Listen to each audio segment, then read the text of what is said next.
What's up guys, the leaks just keep coming. This video is all about the Samsung Galaxy S10 Lite model. The Samsung Galaxy S10 family. This year we'll see 3 S10 phones, the most number of flagships Samsung has ever released at the same time in one series since 2015. In recent years, brands like Xiaomi and OnePlus, they give Samsung a real tough time in the non-flagship department. There just isn't any new great killer Samsung phone for a lower price. If you cannot buy the current flagships, you can go with the last year's flagship phones with last year's specs. But now Samsung is delivering on this promise that there will be a Galaxy S10 Lite with next generation specs at a price that won't hurt your kidneys. So S10 Lite, here is the first proper Galaxy S10 Lite specific leak. With this leak, we know what the Galaxy S10 Lite will offer and what's exactly missing on this cheaper version of the S10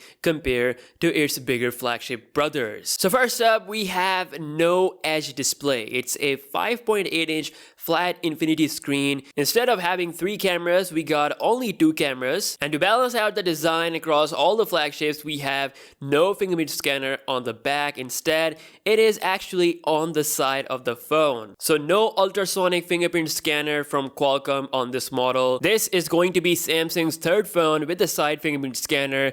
Now towards the bottom of the phone, we have the speaker grill, a Type-C USB port, and also a headphone jack. Guys, press F to pay respect to Samsung for keeping the headphone jack alive on all the flagships, whereas pretty much everyone has moved on from the headphone jack. So pay the respect, do it now, cause they surely deserve it. Now the S10 Lite is also expected to have the whole display. It's gonna have a single hole similar to the Samsung Galaxy S10 model, but the difference will be is that the S10 Lite won't be having a curved display, but it's still going to be a high quality OLED display with Quad HD resolution. I honestly believe that the Galaxy S10 Lite could change the game next year with its flagship level specs at a cheaper price. It is actually a main competitor of the iPhone XR. No doubt about it, so far the Galaxy S10 Lite looks superior to the iPhone XR in every possible way. There seems to be less compromise on this cheaper version of the S10 than what Apple did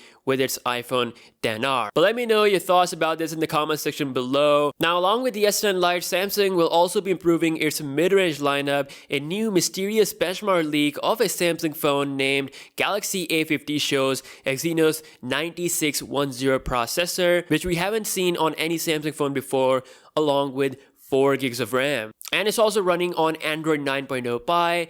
It has a respectable Geekbench score. So with Exynos 9610, Samsung is improving the internals of its mid-range phone as well. So yeah guys, anyone who's waiting for a new phone right now, my advice is that wait for the Galaxy S10 series. I mean, even if you cannot afford the $1,000 Galaxy S10 Plus, you will be able to spend less money and get the same level of specs with the S10 Lite with only few compromises. Again, let me know your thoughts about this in the comment section below, and I will see you guys in the next one. Peace out.